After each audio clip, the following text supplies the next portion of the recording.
اعوذ باللہ من الشیطان الرجیم بسم اللہ الرحمن الرحیم الحمد للہ والصلاة علی اہلہا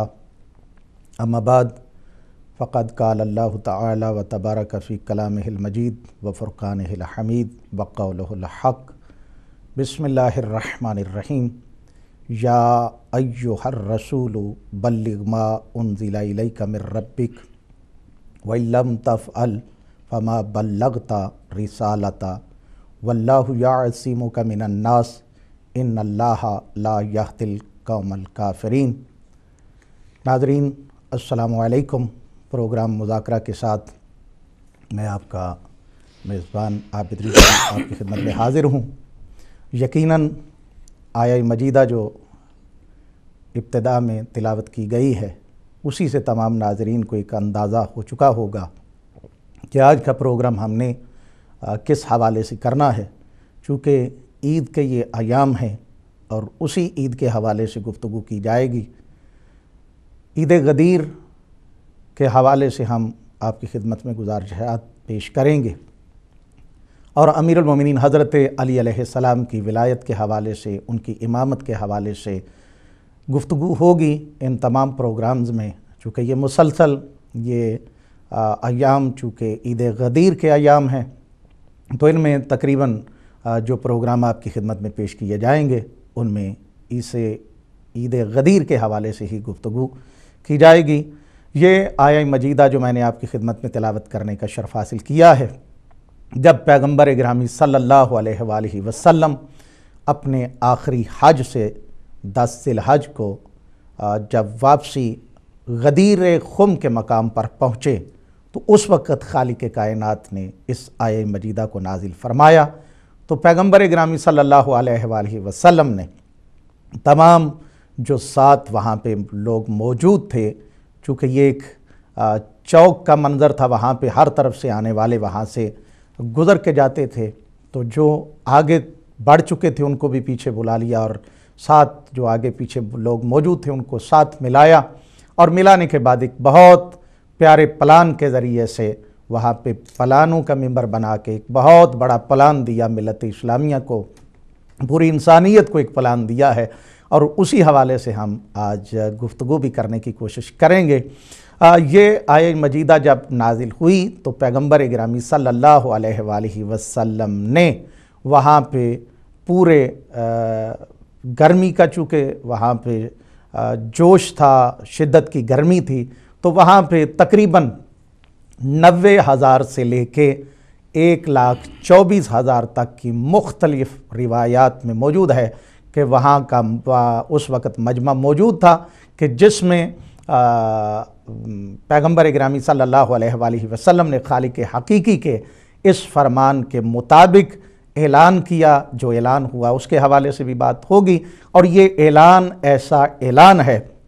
کہ جس کے بارے میں خالق فرما رہا ہے کہ اے حبیب، اگر یہ اعلان تو نے نہ کیا تو گویا تو نے رسالت کا کوئی کام نہیں کیا ہے۔ واللہ یعصمک من الناس، اللہ تجھے لوگوں کے شر سے بچائے گا۔ یہ بہت خوبصورت پیغام، اور پیغام کے بعد یہ ایک جو بعد والی بات ہے کہ اللہ لوگوں کے شر سے بچائے گا، تو یقیناً خالق حقیقی سے کوئی چیز ڈھکی چھپی نہیں ہے،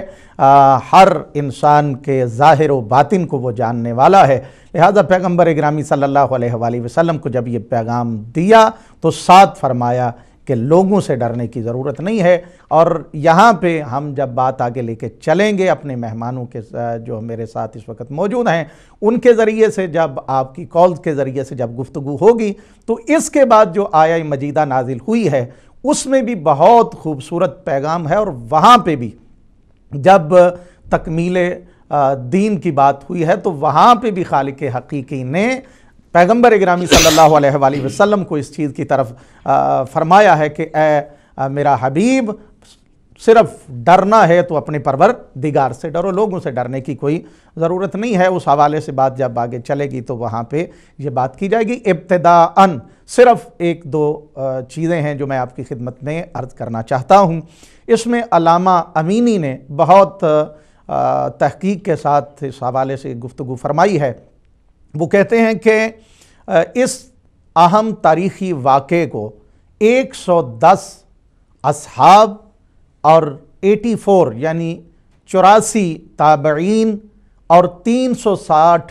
علماء محققین اہل سنت برادران کے جو ہیں انہوں نے بھی اس حدیث کو اپنی کتابوں میں ذکر کیا ہے۔ اس کی جیسے جیسے ہم آگے بات کو لے کے جائیں گے تو جو مختلف محققین نے تحقیق کی ہے اور کہاں پہ کس نے کس انداز سے اس آیہ مجیدہ کے ضمن میں جو اعلان ہوا اس کے حوالے سے جو فرمایا ہے وہ اپنے ناظرین تک ہم پہنچاتے جائیں گے، اور جہاں تک ممکن ہو سکے آپ بھی اس موضوع کے مطابق آپ کے پاس جو انفارمیشن ہے اچھی انداز کے ساتھ اخلاق محمد و آل محمد علیہم السلام کو اپنے ذہن میں رکھتے ہوئے اپنے دل میں جگہ دیتے ہوئے آپ بھی ہمارے ساتھ شیئر کر سکتے ہیں۔ یقیناً ایک پروگرام میں تمام کمیاں یا تمام خصوصیات بیان نہیں کی جا سکتی، لیکن جہاں تک ممکن ہوا ہم کوشش کریں گے کہ آج ولایت امیر المومنین حضرت علی علیہ السلام کے حوالے سے جو مختلف انداز سے گفتگو کی جاتی ہے، جس میں کبھی اس مولا کے لفظ کے جو میننگ بیان کیے جاتے ہیں ان کو ڈیفرنٹ انداز سے لوگوں تک پہنچایا جاتا ہے، اس حوالے سے بھی ہم کوشش کریں گے کہ واقعاً اس مولا کے معانی جہاں جہاں پہ آئے ہیں اس کے سیاق و سباق کے مطابق، اور جہاں پہ یہ لفظ مولا استعمال ہوا ہے اس سے مراد کیا ہے، اور باقی مقامات پہ جو مولا کا لفظ استعمال ہوا ہے اگر وہاں پہ معانی مختلف ہیں تو اس کا ریزن کیا ہے، اس کی سچویشن کیا ہے، تو انشاءاللہ اس حوالے سے ہم گفتگو کریں گے۔ اس بات کو مزید آگے لے کے چلنے کے لیے میں جو ہمارے مہمان ہمارے پاس موجود ہیں وہ کسی تعارف کے محتاج نہیں ہیں، لہٰذا لیکن چونکہ پروگرام کا ایک فارمیٹ ہوتا ہے اس کے تحت مجھے ضرور ان کو بھی سلام عرض کرنا ہے اور ان کا تعارف بھی آپ کی خدمت میں پیش کرنا ہے۔ میرے ساتھ اس وقت آج کے پروگرام میں جو ہستی موجود ہیں وہ حجت الاسلام والمسلمین حضرت علامہ سید فدا حسین بخاری صاحب ہیں۔ قبلہ السلام علیکم، اور آپ کو بہت بہت مبارک امیر المومنین کی ولایت کا اعلان، اور اتنی بڑی عید ہے اس حوالے سے۔ تو ناظرین ہم انشاءاللہ چونکہ ہمارے جو باقی بزرگوار ہمارے ساتھ موجود ہوتے ہیں ان کا ایک اپنا انہوں نے سفر پہ جانا ہے، اس حوالے سے وہ نہیں آ سکے ہیں، تو ہم کوشش کریں گے کہ جہاں تک ممکن ہو سکا آپ کی خدمت میں گزارشات ضرور پیش کریں۔ تو قبلہ اس حوالے سے عید غدیر کے حوالے سے جہاں تک میں نے مختلف محققین کے حوالے سے دیکھا ہے، اور بالخصوص امام جعفر صادق علیہ السلام کے حوالے سے ان سے بہت زیادہ سوال کیے گئے کہ کیا کوئی اور بھی ایسی عید ہے کہ جو عیدین کے علاوہ بہت بڑی عید ہو، تو معصوم نے 4 عیدوں کا تذکرہ کیا، اور ان عیدوں میں سے پہلی عید الفطر، دوسری عید الاضحیٰ، اور تیسری معصوم نے فرمایا کہ جمعہ کا دن وہ بھی عید ہے، اور ان سب سے بڑھ کے جس عید کی خصوصیت بیان کی ہے اور جس کی طرف متوجہ کیا ہے اور اس میں بہت زیادہ چیزیں بیان کی ہیں وہ ہے یہی عید غدیر کے جس پہ امیر المومنین حضرت علی علیہ السلام کی ولایت کا اعلان کیا گیا۔ تو میں چاہوں گا کہ اسی حوالے سے یعنی امیر المومنین کی مولائیت کا جو اعلان ہوا اس حوالے سے قرآن حکیم میں جو اس کے حوالے سے ایویڈنسز موجود ہیں اس کی طرف آپ ضرور متوجہ فرمائیں۔ جی بہت شکریہ جناب قبلہ عابر عزیز صاحب، خداوند عالم آپ کے لیے یہ عید مبارک کرے، اور ہمارے تمام سننے والے ہدا ٹی وی کے ناظرین و ناظرات کے لیے یہ عید مبارک کرے۔ اور جیسا کہ آپ نے فرمایا کہ آج کا یہ پروگرام مذاکرہ جو ہو رہا ہے اس کا ٹاپک جو ہے وہ عید غدیر ہے، اور آپ نے جس آیہ مجیدہ کی تلاوت کا شرف حاصل کیا ہے وہ اسی بارے میں نازل ہوئی ہے۔ بسم اللہ الرحمن الرحیم، الحمدللہ رب العالمین، الحمدللہ الذی جعلنا من المتمسکین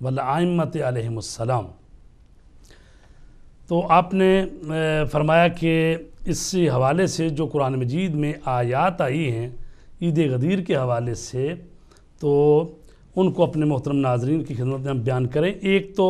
وہی آیت ہے جس کی آپ نے تلاوت کا شرف حاصل کیا، کہ جس میں ارشاد رب العزت ہو رہا ہے یا ایھا الرسول بلغ ما انزل الیک من ربک، اے رسول بلغ تبلیغ کر دے، ما اس چیز کی انزل الیک جو تیری طرف نازل ہو چکا ہے، وہ حکم اس کی تبلیغ کر دے، من ربک جو تیرے رب کی طرف سے آیا ہے، وَإِن لَمْ تَفْعَلْ اور اگر آپ نے ایسا نہیں کیا، فما بلغت رسالتہ تو پھر آپ نے اللہ کی رسالت کو نہیں پہنچایا، آپ نے رسالت کا کوئی کام نہیں کیا۔ واللہ یعصمک من الناس اور اللہ تجھے انسانوں سے محفوظ رکھے گا، یعنی اللہ تجھے انسانوں کے شر سے محفوظ رکھے گا۔ ان اللہ لا یہدی القوم الکافرین، یقیناً اللہ قوم کافرین کی ہدایت نہیں کرتا۔ تو اس آیہ کریمہ کو اگر ہم سمجھ لیں، اس کے ترجمے کو، اور پھر جو اس میں نہایت اہم نکات ہیں ان کو سمجھ لیں، تو پھر ہمیں پتہ چلے گا کہ قرآن مجید میں اس جیسی آیت کوئی اور نہیں ہے، صرف ایک ہی آیت آئی ہے جس میں یہ کہا گیا ہے کہ اے میرے رسول یہ پیغام اتنا اہم ہے، اتنا ضروری ہے کہ اگر یہ پیغام نہیں پہنچا تو گویا رسالت کا کام انجام ہی نہیں پایا۔ تو ہم یہ بھی کہہ سکتے ہیں کہ یعنی اتنا اہم کام ہے، یہ اتنا بڑا پیغام ہے کہ پوری رسول پاک صلی اللہ علیہ وآلہ وسلم کی رسالت کے جو احکامات ہیں وہ ایک طرف ہیں اور یہ حکم جو ہے ایک طرف ہے۔ تو اگر موازنہ کیا جائے، چونکہ یہ حکم ایسا ہے کہ یہی حکم اگر اس پر عمل ہو جائے، اور یہ حکم جو ایسا ہے کہ یہ پچھلے سارے حکموں کی محافظت کرنے والا حکم ہے، تو اس حکم کی وجہ سے پچھلے سارے حکم جو ہیں وہ نافذ ہوتے ہیں، کامل ہوتے ہیں، ان کی تکمیل ہوتی ہے۔ لہذا کہا گیا ہے کہ یہ حکم میرے حبیب اگر نہیں پہنچایا تو کوئی اور جو ہے رسالت کا کام آپ نے نہیں کیا۔ اور کہا گیا یا ایھا الرسول کہہ کر جو اللہ تبارک تعالیٰ نے مخاطب ہوئے ہے، تو کہا گیا 2 مرتبہ قرآن مجید میں اس طرح سے رسول پاک کو فرمایا گیا۔ اور یہ یا ایھا الرسول جو کہا گیا ہے، اس کا مطلب یہ ہے کہ رسول پاک کو بتایا جا رہا ہے کہ آپ رسول ہیں اللہ کی جانب سے، ان کے پیغامات پہنچانا آپ کا منصب الہی ہے، شرعی ڈیوٹی ہے۔ ظاہر ہے کہ ایسا تو ہو ہی نہیں سکتا کہ رسول پاک کے پاس اللہ کا کوئی پیغام آئے اور نہ پہنچائیں، یہ تو ہو ہی نہیں سکتا، لیکن اتنی تاکید کرنی تو اس سے یہ پتہ چلتا ہے کہ حکم کتنا عظیم ہے اور یہ کتنا اہم ہے۔ ایک تو یہ ہے کہ یا ایھا الرسول کہا، اور کہا گیا ہے کہ بلغ کہا ہے، اور اگر راغب اصفہانی کہتے ہیں کہ اگر یہاں پر وہ مادہ ابلاغ کا ہوتا تو ابلغ ہوتا، پہنچا دو، تو یہ ہے بلغ، تو کہتے ہیں یہ فصاحت و بلاغت کے اعتبار سے یہ زیادہ اہم ہے اور زیادہ ظریف بات ہے۔ بلغ تبلیغ کرنی ہے، تو آپ کو پتا ہے کہ جو تبلیغ کسی چیز کی کرنی ہوتی ہے وہ مسلسل ایک عمل بھی ہوتا ہے، حکم پہنچا دے۔ اور کہا گیا کہ آپ کی طرف یہ پہلے سے حکم نازل ہو چکا ہے، اس کو پہنچا دیں۔ وَإِن لَمْ تَفْعَلْ اور اگر آپ نے ایسا نہ کیا، یہاں پر لم تو بلغ نہیں آیا بلکہ تفعل آیا، یعنی فعل انجام دینا ہے، عمل کرنا ہے۔ وَإِن لَمْ تَفْعَلْ فَمَا ان شرطیہ، اگر ایسا نہیں کیا میرے رسول، فَمَا بلغتا تو پھر آپ نے نہیں ابلاغ کیا، رسالتہ اپنی رسالت کو ابلاغ آپ نے نہیں کیا۔ تو اس سے آپ اندازہ لگا سکتے ہیں کہ یہ کتنا بڑا اور اہم حکم ہے۔ اور اس کے بعد فرمایا گیا کہ اس حکم کو پہنچانے میں آپ کسی قسم کا اندیشہ، فکر اور نہ کریں کہ بھی کچھ لوگ اس حکم کو سن کر بھڑک اٹھیں گے، یا کچھ لوگوں کی مخالفت کا ڈر ہے کہ یہ جو حکم آ رہا ہے، چونکہ یہ ایسا حکم ہے کہ نماز روزے کا حکم نہیں ہے، چونکہ نماز روزہ وہ تو پہلے پہنچا چکے ہیں اور حج کر کے واپس آ رہے ہیں، اور توحید کی بات ہے وہ بھی رسول پاک نے شروع میں کہا کہ قولوا لا الہ الا اللہ تفلحوا، کہ لا الہ الا اللہ کہو فلاح پا جاؤ۔ تو لہٰذا وہ تو ابتدائے بعثت میں یہی پیغام چل رہا تھا،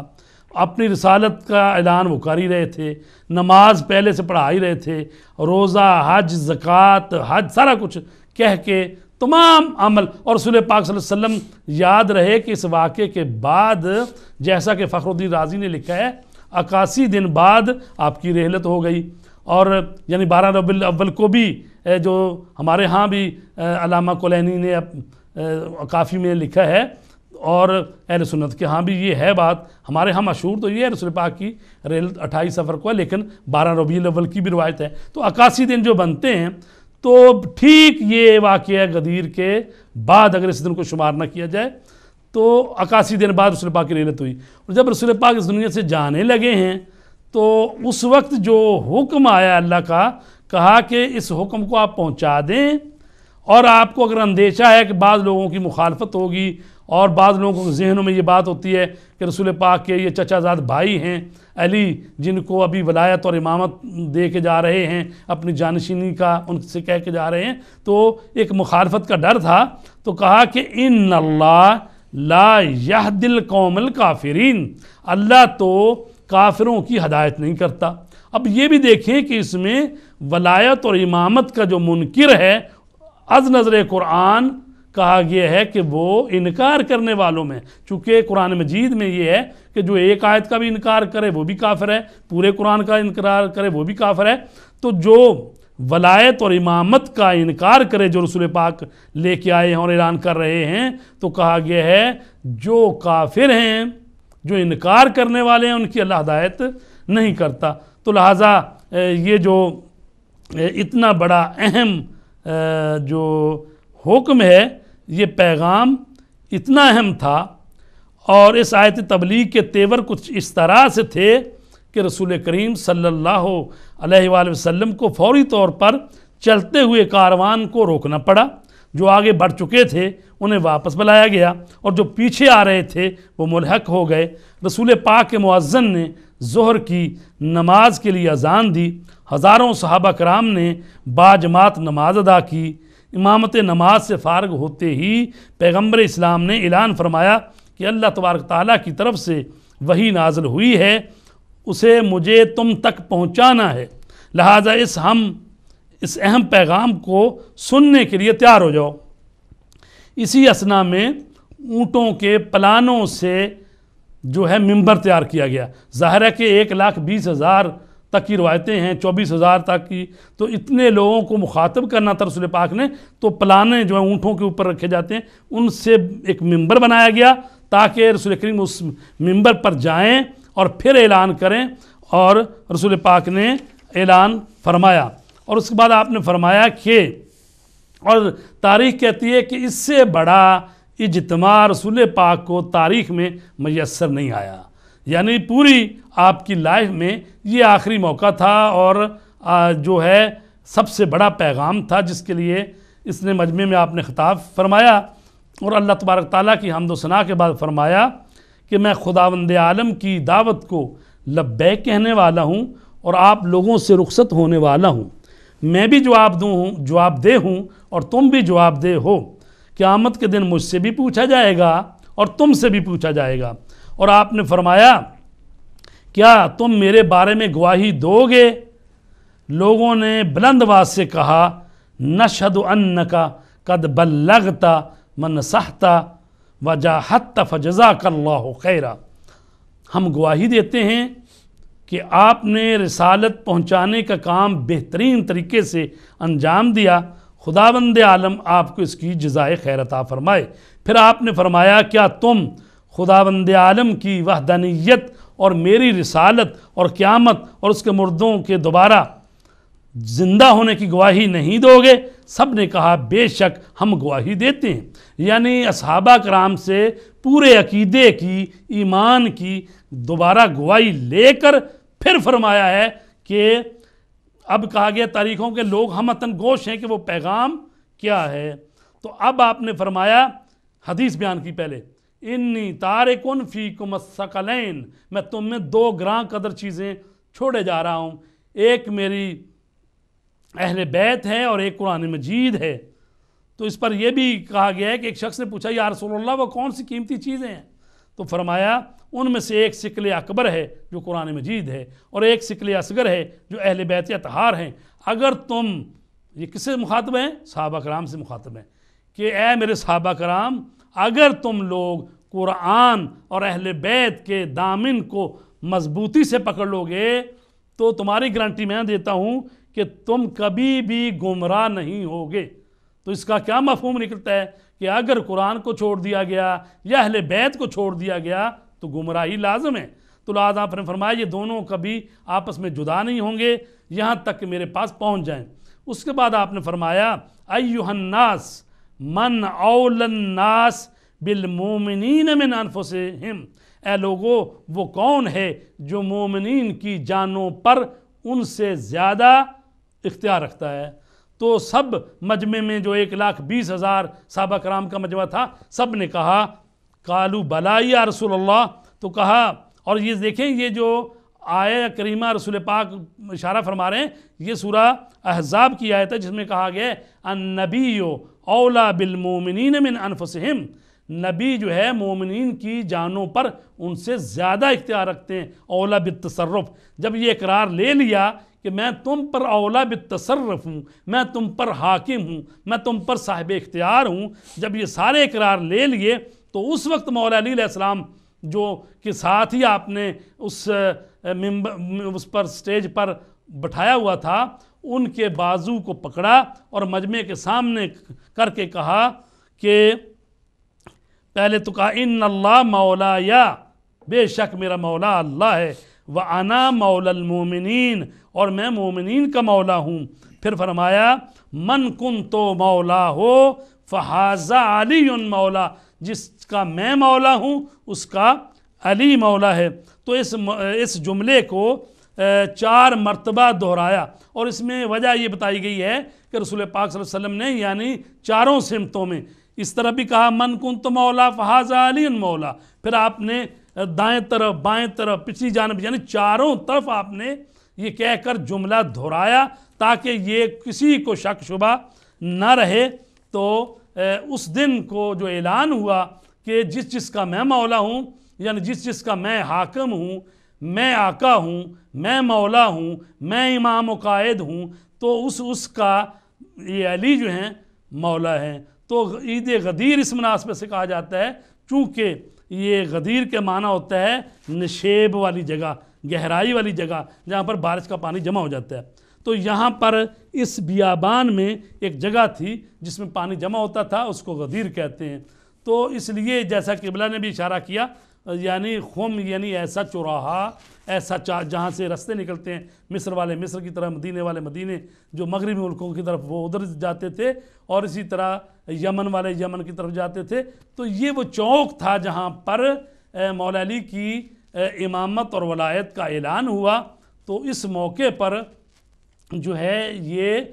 آیت نازل ہوئی کہ الیوم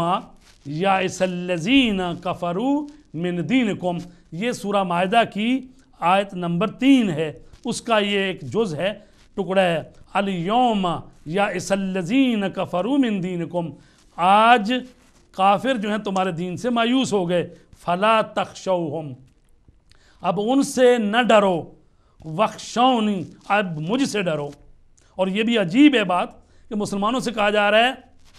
کافر اب تمہارے دین سے مایوس ہو گئے، اس کا کچھ نہیں بگاڑ سکتے۔ کیوں؟ اس لیے کہ محافظ دین کا اعلان ہو گیا، رسول پاک کے بعد جو دین کی قیادت کرنے والی لیڈرشپ ہے اس کا اعلان ہو گیا، امام کا اعلان ہو گیا۔ کافر جو یہ سوچ رہے تھے کہ رسول پاک کی آنکھ بند ہوگی تو یہ لوگ پھر واپس پلٹ جائیں گے، اب چونکہ امام کا اعلان ہو گیا، رسول کے جانشین کا اعلان ہو گیا، تو آیت یہ کہہ رہی ہے آج کافر سارے مایوس ہو گئے، اور اب ان سے نہ ڈرو، اب مجھ سے ڈرو۔ یہ مجھ سے ڈرو کا کیا مطلب؟ یعنی تقوی اختیار کرو۔ آج کے دن جو تم لوگ قول و قرار کر رہے ہو، ابھی تھوڑی دیر بعد بیعت کرو گے علی علیہ السلام کے ہاتھ پر اور علی کو امام مان کر مبارکیں دے گے، کل کو مکر نہ جانا۔ وَخْشَوْنِي الْيَوْمَ أَكْمَلْتُ لَكُمْ، آج کے دن دین تمہارا کامل ہو گیا، وَأَتْمَمْتُ عَلَيْكُمْ، اور میں نے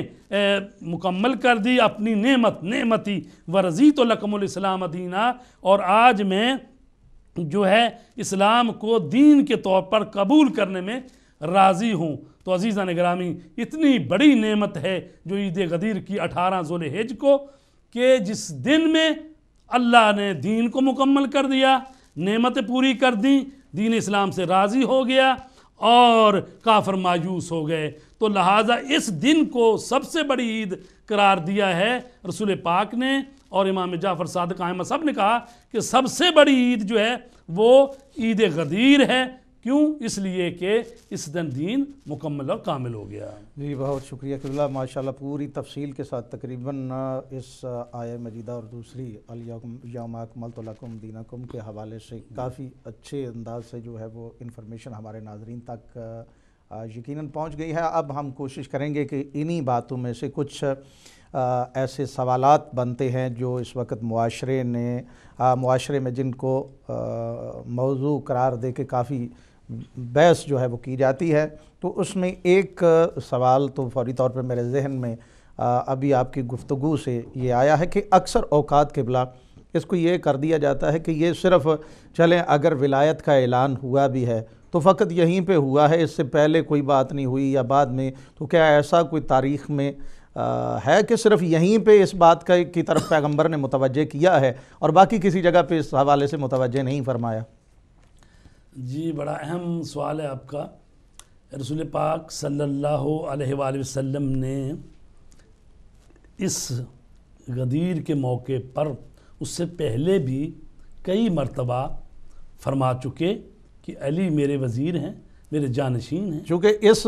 آیت کے حوالے سے جب بات کی جاتی ہے تو یقیناً ہمارے علماء اکرام محققین اس حوالے سے جب بات کرتے ہیں تو اس بات کو گڈمڈ کرنے کے لیے کہا جاتا ہے جو یہیں پہ اعلان ہوا، اگر ہونا ہوتا تو پہلے بھی ہو جاتا، یا اس میں یہ ہے کہ یہ تو صرف انہی کا نظریہ ہے، یہی اس حوالے سے بات کرتے ہیں، باقی اس طرح۔ تو میں اس لیے یہ چاہتا ہوں کہ تھوڑا سا پیچھے سے بھی ایک دو ایسی چیزیں بیان کر دی ایسا کرتا ہوں کہ جس دن رسول پاک صلی اللہ علیہ وسلم نے اپنے قوم اور قبیلے والوں کو بلایا اور اس دن پیغام جو دیا، اور اس وقت آپ نے فرمایا فَأَيُّكُمْ يُؤْمِنُ بِي، تم میں سے کون ہے جو مجھ پر ایمان لاتا ہے، وَيُوَازِرُنِي، اور میرا بوجھ بٹاتا ہے، عَلَىٰ عَمْرِي، یہ جو میں لے کر آیا ہوں پیغام، اس میں کون میرا بوجھ بٹاتا ہے؟ اچھا تو اس کے بدلے میں کیا ہوگا؟ فَيَكُونَ أَخِي وَوَسِيِّي وَوَزِيرِي وَخَلِيفَتِي فی اہل من بعدی۔ تو کس نے لبیک کہی اس وقت؟ حضرت علی علیہ السلام جو 13 سال کے تھے اس وقت، فرمایا لبیک یا رسول اللہ، میں حاضر ہوں۔ تو مولا نے فرمایا، ان کو بلایا قریب رسول پاک نے، تو اپنا دست مبارک ان کے کندھے پر رکھ کر سینے سے لگایا اور فرمایا کہ یہ میرا بھائی ہے، یہ میرا وزیر ہے، یہ میرا خلیفہ ہے۔ فرمایا کہ فَاسْمَعُوا لَهُ، اس کی سنو، وَأَطِیعُوهُ، اور اس کی اطاعت کرو۔ یہ بات سیرہ حلبی جلد نمبر 1 صفحہ نمبر 321 پہ، اور تاریخ تبری جلد 2، تاریخ کامل جلد 2، مسند احمد جلد 1 صفحہ نمبر 111، شرح نہج البلاغہ جلد 13 صفحہ نمبر 210 پر، یہ اس وقت کی بات ہے۔ اور ایک اور واقعہ بتاؤں میں کہ وہ جنگ تبوک پر جب جا رہے تھے تو حضرت علی علیہ السلام، یہ واحد جنگ ہے جس میں حضرت علی علیہ السلام کو کہا گیا ہے اے علی آپ مدینے میں میرا خلیفہ بن کر رہے جانشین، اور میں جا رہا ہوں صحابہ کرام کو لے کے جنگ تبوک کے لیے۔ تو بعض منافقین نے کہا کہ علی مرد میدان ہیں اور علی کو عورتوں بچوں میں چھوڑ کے جا رہے ہیں، منافقینوں نے یہ باتیں شروع کر دیں۔ تو رسول پاک صلی اللہ علیہ وسلم کے پاس حضرت علی علیہ السلام آئے تو یہ کہا یا رسول اللہ آپ کو معلوم ہے کہ میں جہاد اور جنگ کا شوق ہے مجھے، اللہ کی راہ میں جہاد کرنے کے لیے آپ مجھے چھوڑ کر جا رہے ہیں. تو فرمایا اے علی، یا علی، کیا آپ اس بات پر راضی نہیں ہیں کہ آپ کی نسبت انت منی بمنزلت ہارون من موسیٰ الا انہ لا نبی بعدی، تیری نسبت میرے نزدیک وہی ہے جو ہارون کی موسیٰ کے نزدیک تھی، مگر یہ کہ میرے بعد کوئی نبی نہیں ہے. تو لہٰذا مولا علی کی خلافت کا اور جانشینی کا اعلان کئی مرتبہ ہو چکا پہلے بھی، لیکن اب ایسا کوئی پہلے وہ تو 30,000 کے لوگ تھے نا جب جا رہے مدینے سے، اور پہلی جو ملاقات ہوئی اپنے قبیلے والوں سے اور دعوت دی اور اس میں 40-45 لوگ تھے. لیکن اللہ تبارک تعالیٰ چاہتا تھا کہ اس طرح سے یہ سند ہو جائے، اور رسول پاک جب دنیا سے آ رہے ہیں اور یعنی 2 مہینے اور تقریباً 10 دن جو آپ نے زندہ رہے اور دین کی تکمیل کے لیے، تو 1,20,000 انسانوں کے مجمع میں یعنی آپ نے فرمایا اور اس پر قرآن مجید کی آیتیں ہیں. اس کے علاوہ بھی جب دعوت اسلام پیغمبر گرامی صلی اللہ علیہ وسلم نے مختلف قبیلوں کو دی تو قبیلہ بنی عامر بن سعد ان کو اس نے بھی جب پوچھا کہ آپ کے بعد آپ کی نیابت کون ہے تو پیغمبر گرامی صلی اللہ علیہ وسلم نے یہ فرمایا کہ یہ جو میرے بعد میری جانشینی کا جو ایک سارا سسٹم ہے یہ خدا تعالیٰ کے ساتھ مربوط ہے، وہ جسے چاہے گا اس کو اس کا. یہ بہت اچھا آپ نے اشارہ کیا، یعنی وہ قبیلے والا آدمی تھا، ہزاروں لوگ اس کے قبیلے، کیونکہ ہر کسی کی خواہش یہ تھی کہ وہ کہتا تھا کہ میں آپ کی بھرپور مدد کروں گا یا رسول اللہ، لیکن یہ ہے کہ جانشینی میری اعلان کر دیں. بعد میں آپ نے فرمایا یہ میرے اختیار میں نہیں ہے، یہ اللہ تبارک تعالیٰ کے اختیار میں ہے. تو لہٰذا واقعی یہ بات لوگوں کے بڑی امپورٹنٹ بات ہے یہ کہ اس نے جب اس چیز کی ڈیمانڈ کی ہے تو پیغمبر نے فرمایا کہ یہ خدا تعالیٰ کے ساتھ مربوط ہے، اس کا میں فیصلہ نہیں کر سکتا ہوں. اور دیکھیں نا آیت یہ کہہ رہی ہے کہ یہ اتنا بڑا حکم ہے میرے رسول، اگر آپ نے یہ نہیں پہنچایا تو رسالت کا کوئی کام نہیں، رسالت کا کوئی پیغام نہیں. یہ اتنا بڑا ہے. پھر دوسرے بات اس کے حوالے سے جو ہم عید اس کی مناتے ہیں، اگر اس پہ بھی جو شک و شبہات پیدا کیے جاتے ہیں اور اس پہ مختلف انداز سے گفتگو کی جاتی ہے، تو جہاں تک میں نے دیکھا ہے تاریخ کے حوالے سے اور کتابوں کے، تو جب بھی یہ ولایت امیر المومنین حضرت علی علیہ السلام کا جو غدیر پہ اعلان ہوا، مولائیت کا اعلان ہوا، تو اس سے پہلے جو انبیاء اکرام علیہ السلام گزرے ہیں تو انہوں نے بھی جب اپنے جانشین بنائے ہیں، تو جب جانشین جس دن اناؤنسمنٹ اس کی ہوئی ہے تو انہوں نے کہا کہ اس دن کو عید قرار دیا جائے. یعنی باقی انبیاء کا بھی اس طرح، لیکن خصوصی طور پہ چونکہ پیغمبر گرامی صلی اللہ علیہ وسلم آخری نبی ہیں اور اس کے بعد ایک سلسلہ امامت اور امیر المومنین حضرت علی علیہ السلام کی ولایت کے حوالے سے، اس لیے اس کو بہت بڑی عید قرار دیا گیا ہے. تو میں اور ظاہر ہے کہ اس کو عید سمجھا گیا تبھی تو حضرت ابو بکر رضی اللہ تعالیٰ عنہ، حضرت عمر رضی اللہ تعالیٰ عنہ وہ آئے جی، وہ اور انہوں نے آ کے یعنی تاریخ میں سارے مبارک، یہ تو حکم تھا، رسول پاک نے خیمہ لگا دیا گیا کہ کہا اے علی آپ اس میں تشریف فرما ہو جائیں، اور صحابہ سے کہا آتے جائیں، اور آتے ہوئے حضرت علی کے ہاتھ پر بیعت کرتے جائیں، اور آ کے مبارکباتیں دے رہے تھے. اور جو تاریخ نے جو مبارکباد نوٹ کی ہے وہ چونکہ حضرت ابو بکر حضرت عمر سینئر صحابی تھے اور ان کا مقام تھا، رسول پاک کے بھی یہ دونوں جو ہیں وہ سسر بھی تھے. چونکہ پروگرام جی بریک کا ٹائم ہو گیا جی ناظرین، ماشاءاللہ بہت اچھے انداز سے آپ تک یہ ضرور انفارمیشن پہنچ رہی ہے. ہم اس حوالے سے بھی بات کریں گے کہ کن کن بزرگوں نے اس حوالے سے عید مبارک بھی دی، اور یہ نہیں ہے کہ یہ ہماری طرف سے ہے بلکہ پراپر تاریخ میں محققین نے ان چیزوں کو نقل کیا ہے کہ کس کس انداز سے. اور پھر امیر المومنین حضرت علی علیہ السلام نے جب ظاہری طور پہ خود اس حوالے سے لوگوں کو یہ بیان کیا کہ میرا فلاں فلاں جو لوگ موجود تھے کہ جن میں کہا کہ کیا میرا وہ اعلان نہیں ہوا تھا، تو وہاں پہ لوگوں نے کیا کچھ کہا. اس طرف بھی اگر وقت نے ہمارا ساتھ دیا تو یہ باتیں آپ کی خدمت میں عرض کریں گے، لیکن اب وقت ہوا چاہتا ہے ایک چھوٹے سے بریک کا، تو ملتے ہیں ایک چھوٹے سے بریک کے بعد.